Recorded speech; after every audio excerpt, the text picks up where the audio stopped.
On the morning of March 12th, 2011, a woman named Rachel, who was a manager of a Lululemon store in Bethesda, Maryland, arrived at the store just before 8 a.m. Rachel immediately knew something was off. The front door was unlocked and the store was in complete disarray. As she entered the store, she found a scene out of a horror movie. Bloody footprints were leading around the shop and the sound of moaning coming from the back of the store. Not wanting to proceed any further, she asked a customer nearby to enter the store to investigate. He found one woman who would later be identified as Jayna Murray, deceased, and another woman named Brittany Norwood, who was clearly injured but still alive. Brittany was able to describe the horrific crime in detail, and the case sent shockwaves throughout the small town. But everything was not as it appeared. This is the murder of Jayna Murray. I'm Ashton, and welcome to the Haunted Corner.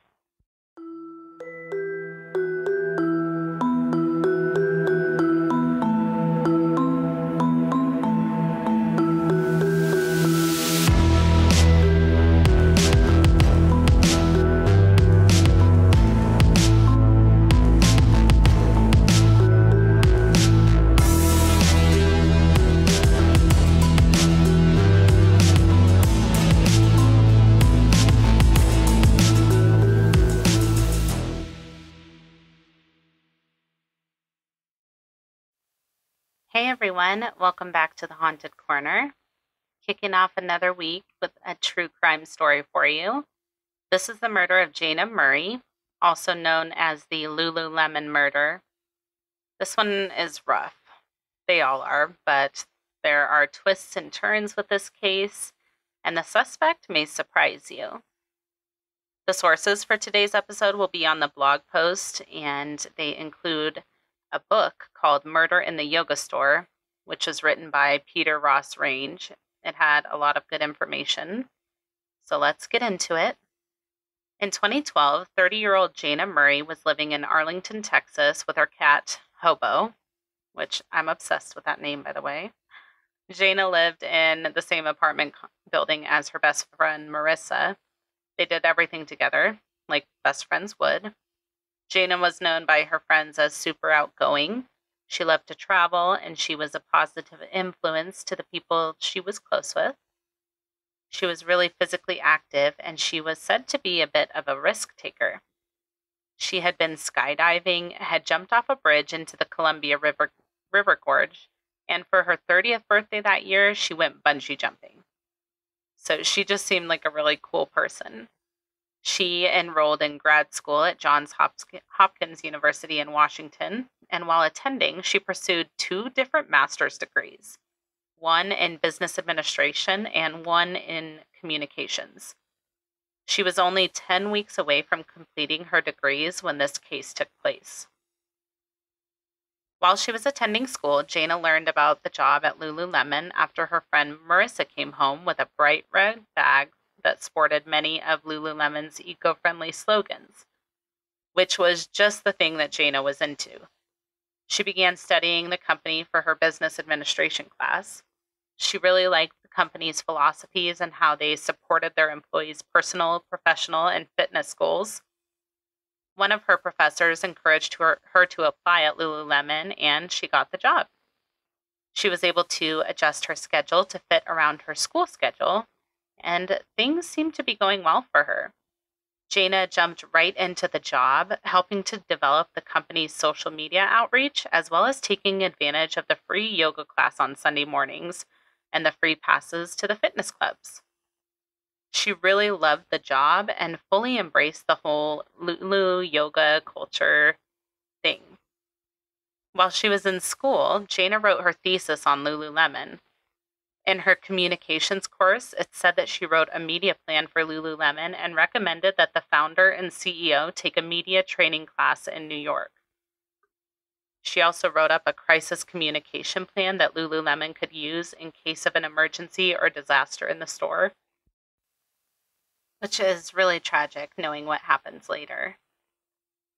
On the night of March 11th, 2011, Jayna was working closing shift with a coworker named Brittany Norwood. On the morning of Saturday, March 12th, 2012, Jayna was supposed to be meeting her friend Marissa as she finished an early morning race. But as Marissa finished the race, she couldn't find Jayna anywhere. When she returned to Jayna's apartment and noticed that Jayna's cat Hobo hadn't been fed, she realized that Jayna never came home that night and became really concerned about her friend. Meanwhile, around 8 o'clock a.m., the manager of the Lululemon store where Jayna worked arrived at the store. She lived right across the street and had even timed her commute to 28 seconds. The Lululemon shop is nestled in a strip mall next to an Apple store.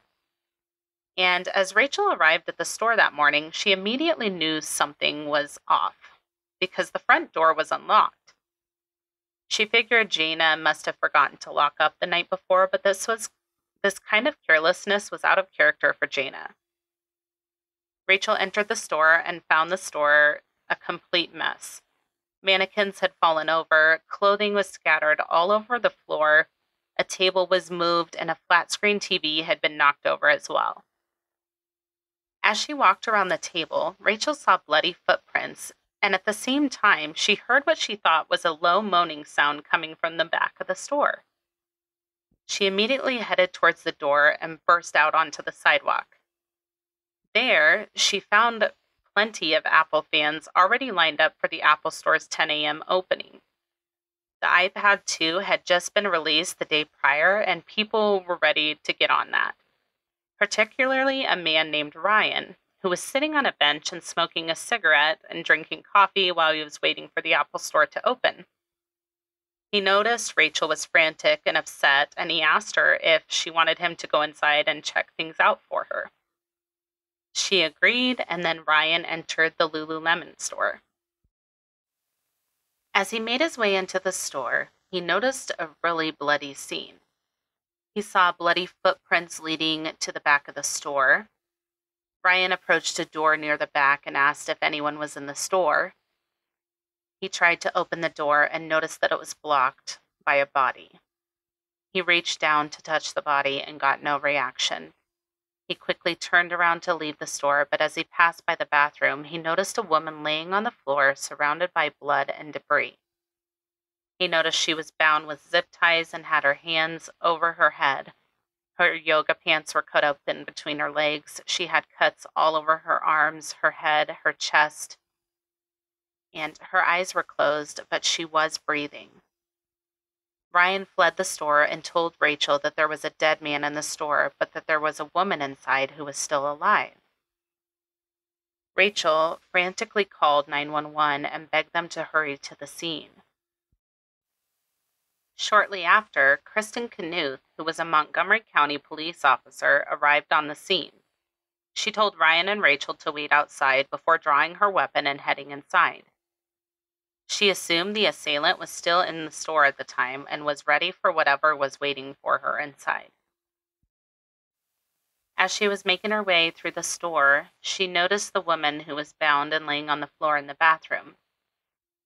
She then forced open the door to the hallway and quickly saw the body on the ground. It was the body of a woman laying face down in a pool of her own blood. A toolbox had fallen over top of her, and the contents were strewn everywhere. Her pants and underwear had been slit between her legs. Officer Knuth checked for signs of life, but there was no pulse. It was too late for the woman, who would later be identified as Jayna Murray. Attention quickly shifted to the woman who was laying on the floor in the bathroom. Officers quickly removed the zip ties from her wrists and ankles and rushed her to the hospital. She was identified as Brittany Norwood, a 28-year-old employee of the Lululemon store. Brittany had only worked at the store for about a month prior to the event, and she was actually applying for other jobs at the time. She had interviewed at a gym for a personal training position shortly before the murder. When Brittany was at the hospital, Detective Deanna Mackey visited her and asked her to recount everything she could remember about what had happened the night before. Brittany remembered a shocking amount of detail from the attack. She detailed the gruesome attack over the next hour and described a horrific scene for the detective. Brittany stated that she and Jayna closed the Lululemon store and left at 9:45 p.m. Brittany rode the subway to work, and she realized quickly that her wallet was missing as it contained her fare card for the subway. Knowing that Jayna had the keys to the store, she called her, asking her if they could meet back at the store so that she could retrieve her wallet. They returned to the store, and they searched for about 10 minutes, but they couldn't find the wallet anywhere. Then, according to Brittany, Shayna offered up her own fare card so that Brittany would be able to get home that night. Now here is where the story takes a dark turn. According to Brittany's recollection, as they were approaching the door to leave again for the night, two men attacked the girls. They were dressed in all black with their faces covered by masks. The men snuck up on the two girls and hit each of them in the back of the head. One of the men dragged Brittany around by her hair and cut her all over her body. Brittany, who is an African-American woman, claims that they were spewing racist insults at her until one of the men took her into the bathroom and raped her before assaulting her with one of the wooden hangers as well. During this time, Brittany said she could hear the other man beating Jayna and could hear her screaming as he dragged her around by her hair as well. Brittany claimed that one of the men told her to show him how to open the cash registers and the safes in the store.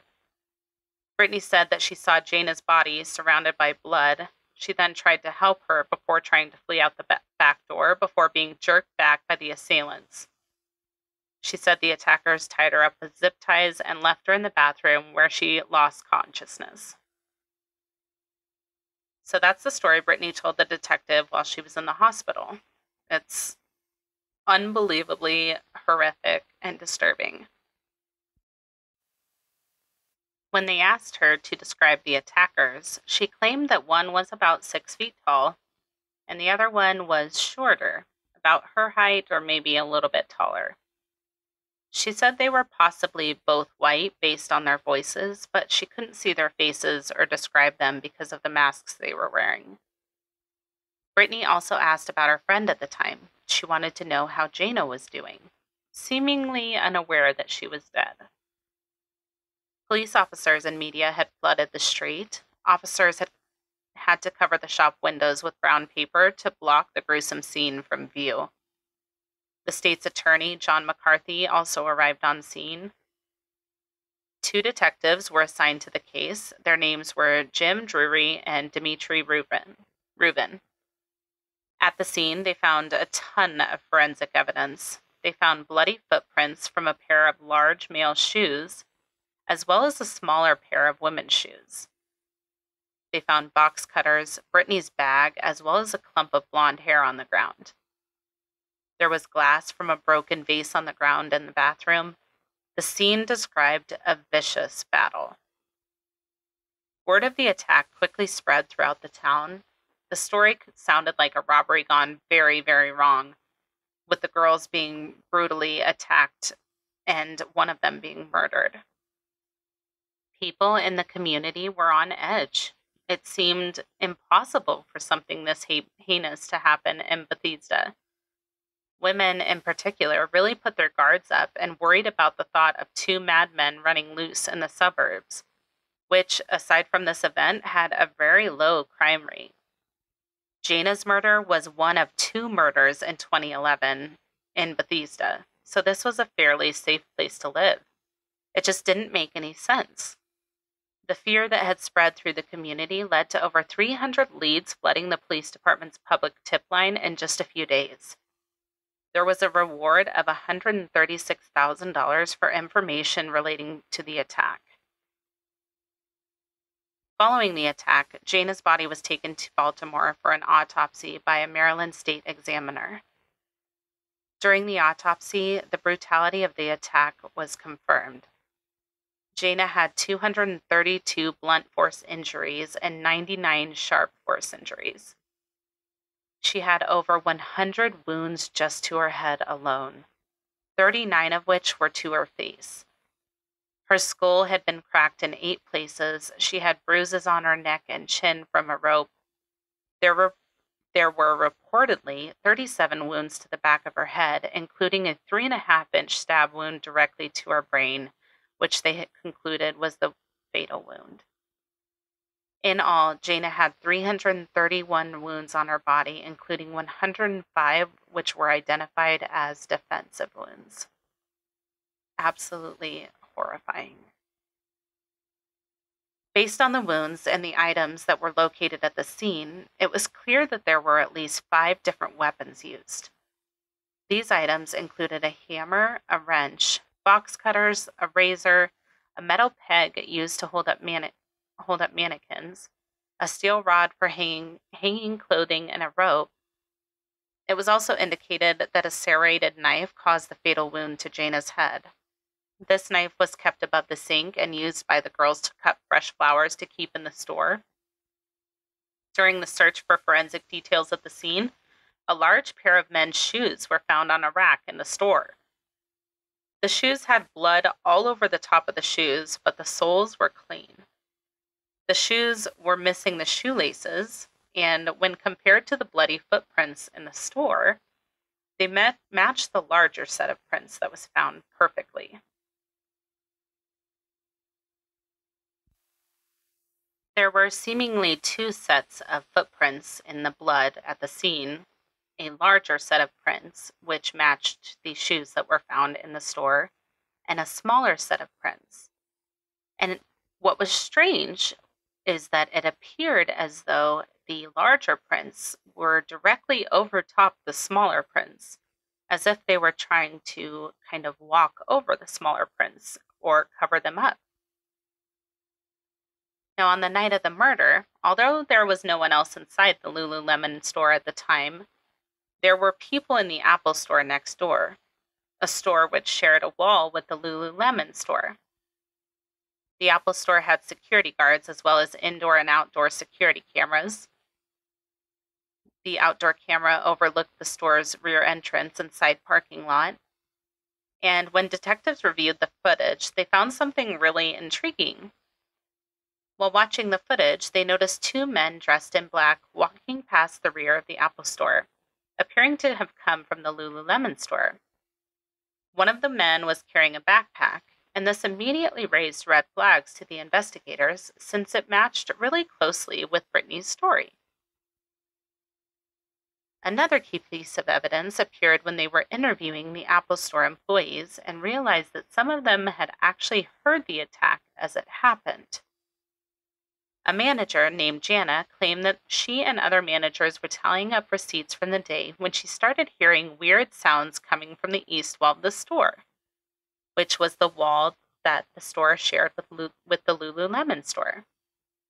She described the sound she was hearing as, quote, "It sounded like something heavy was being hit or dragged.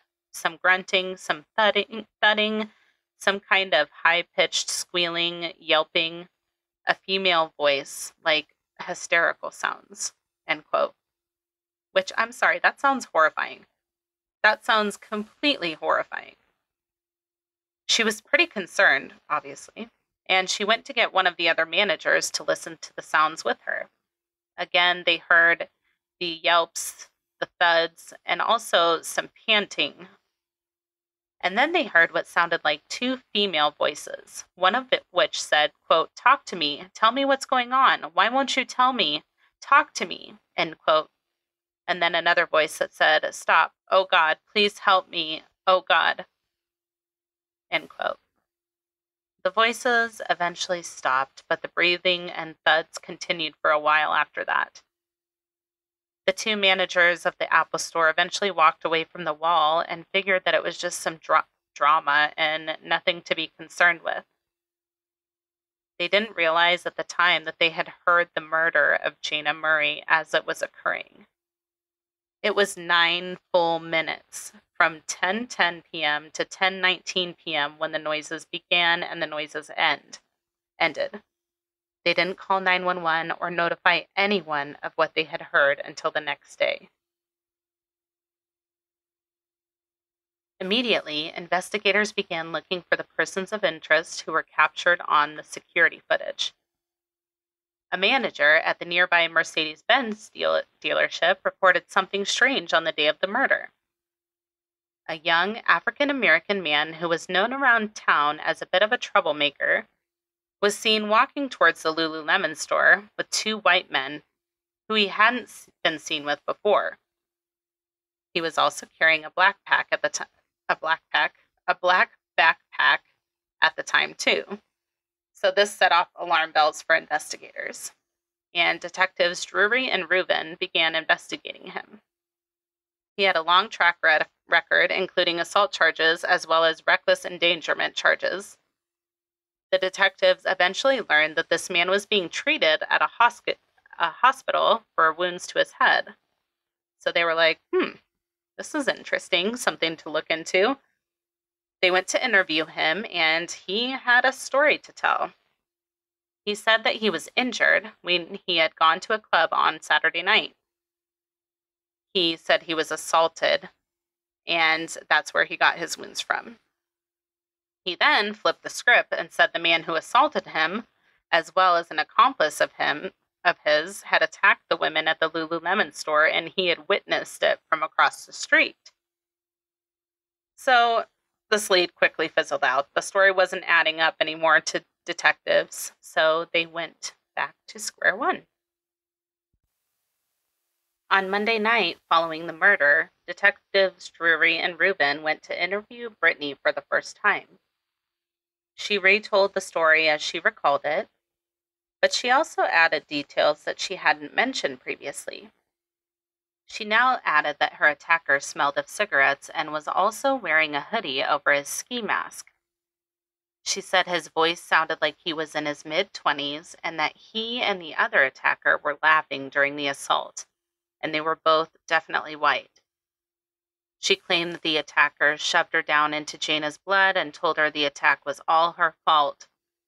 She also said that the attackers had rummaged through her bag and knew where she lived and what her name was. The detectives asked Brittany about the pair of men's shoes, and she confirmed that these shoes were used when the men would try on clothes for the alterations in the store.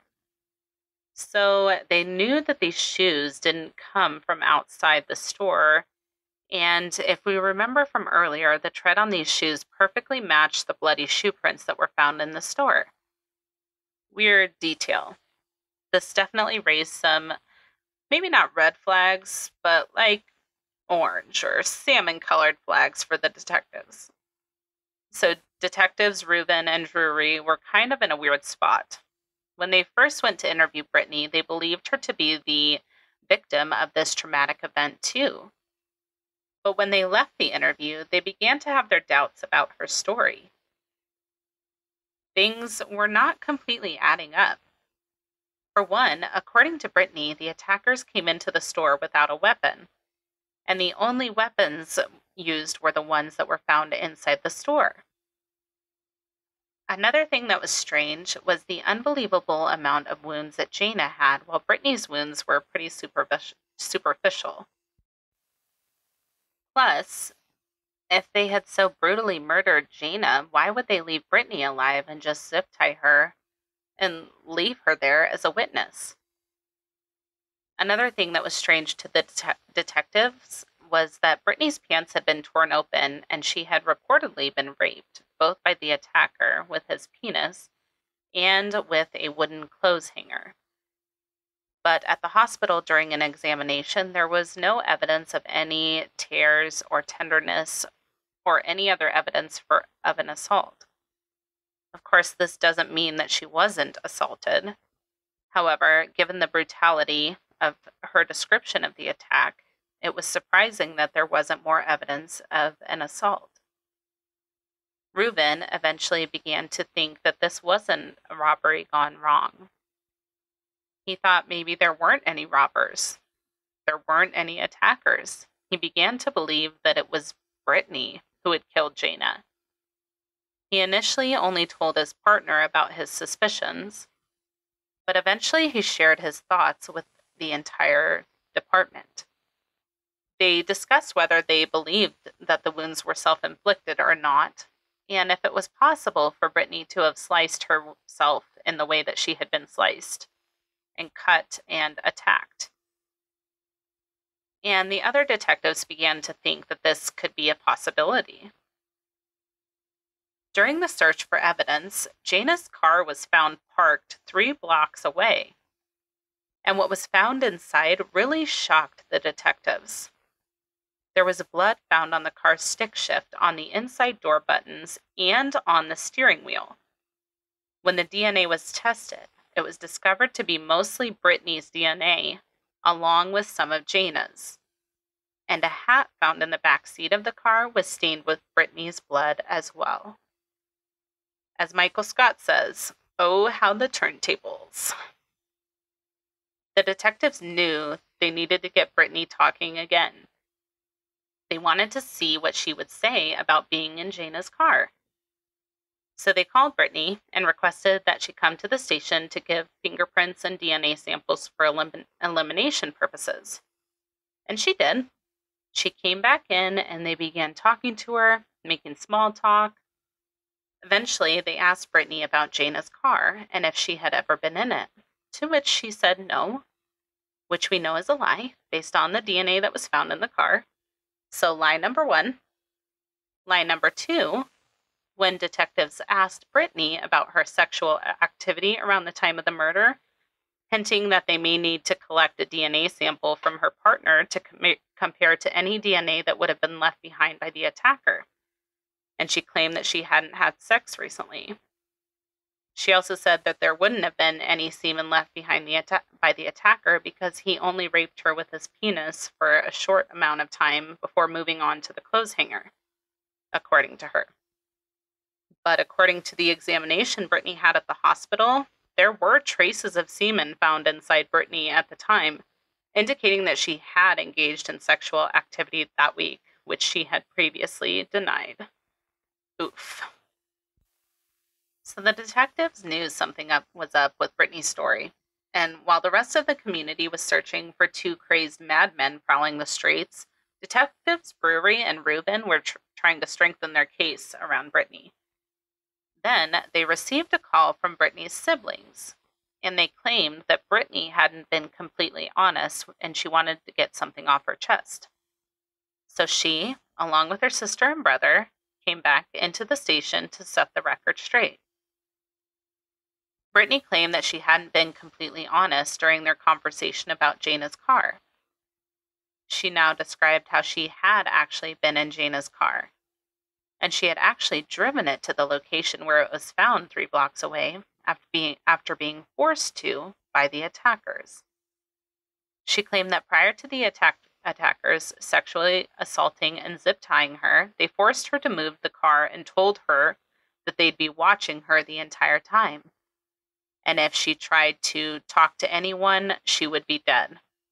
She even said that she had seen a cop when she was moving the car, and she was too scared to flag him down. So this was not sitting right with the 2 seasoned detectives. They saw right through Brittany's story. They began questioning her about what really happened, telling her that they knew she wasn't being honest and that she needed to tell the truth. Brittany kept saying that she had told them the truth and they already had the information that they needed. But Detective Drury and Reuben stood strong and told her that they would be calling her sister and brother into the room for Brittany to explain what she had done, or they would be telling them for her. They read Brittany her Miranda rights and began to explain what they believed had happened to Brittany's sister and brother, Chris and Marissa. Eventually, Chris asked if he could be alone with his sister, and they allowed it. Then he asked her what had happened to Jayna and if Brittany had killed her. After some pushing, Brittany eventually admitted what had happened. She apologized to Chris and said that she didn't know what to do, and she's been doing so well with the job and everything. She was just kind of rambling. Chris asked Brittany if she had been caught shoplifting or something, or what had happened that led to the attack.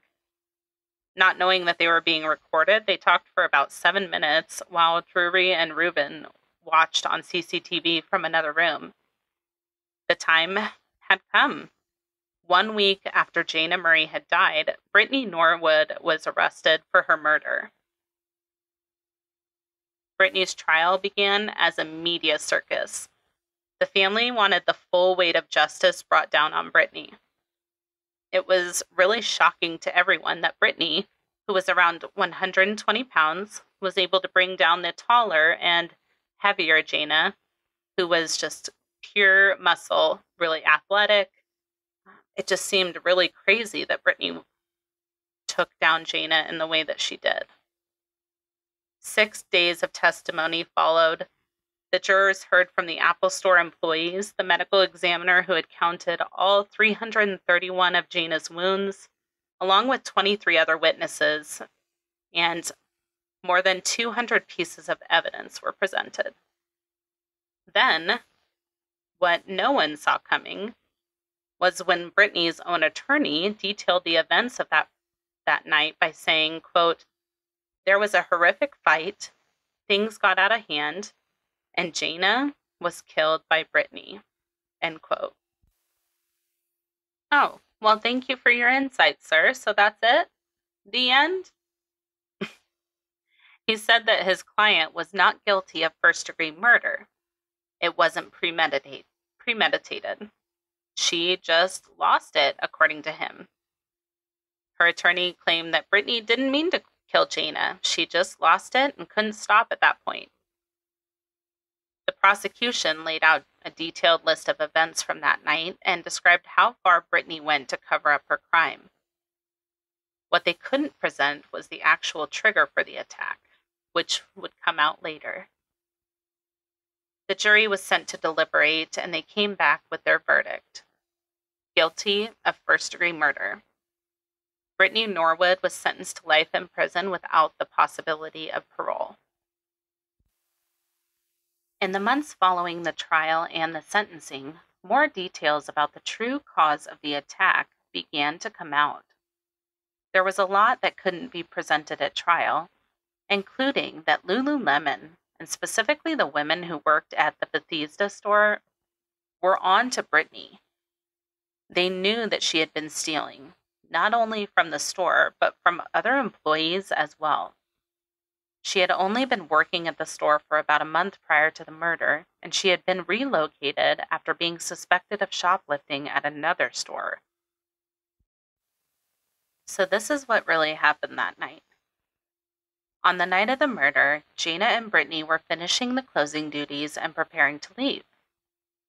One of the policies of Lululemon was for employees to check each other's bags for store merchandise prior to leaving. That night, when checking Brittany's bag, Jayna found a pair of leggings that hadn't been paid for. Brittany claimed that she had purchased them earlier from another employee, but didn't have a receipt to prove it. Jayna said that they would handle it the next day, but that she would have to let Rachel, the manager, know what had happened. The women left the store and went their separate ways. As she was leaving, Jayna called the other employee who Brittany had claimed she bought the leggings from, and of course they confirmed that she hadn't purchased them. Jayna then called Rachel and told her that they had finally caught Brittany in the act. Rachel told Jayna not to worry about it anymore and that she would fire Brittany the next day. A few minutes later, Jayna got a call from Brittany, who said that she had forgotten her wallet in the store and needed to get back into the store to retrieve it. Jayna realized she had forgotten her laptop as well, so it wasn't a big deal for her to head back into the store. At 10:05 p.m., Jayna unlocked the door and turned off the alarm for the store. The door was never relocked. We know that Apple Store employees began hearing strange noises at 10:10 p.m. It's said that Brittany attacked Jayna as they entered the store for the second time. And by 10:19 p.m., the strange noises stopped.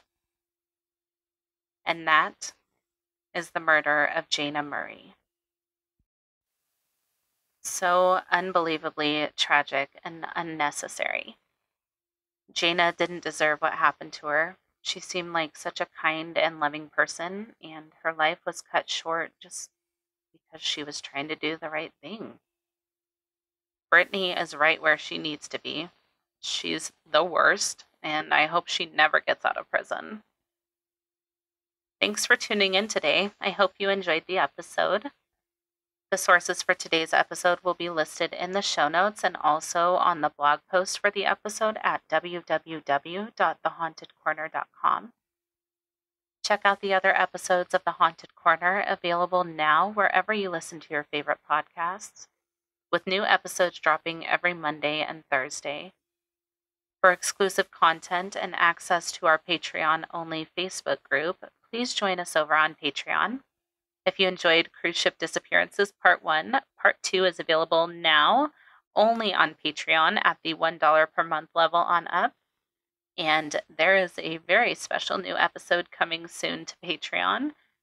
You will see what I mean very shortly. I'm not good at teasing things, so forgive me.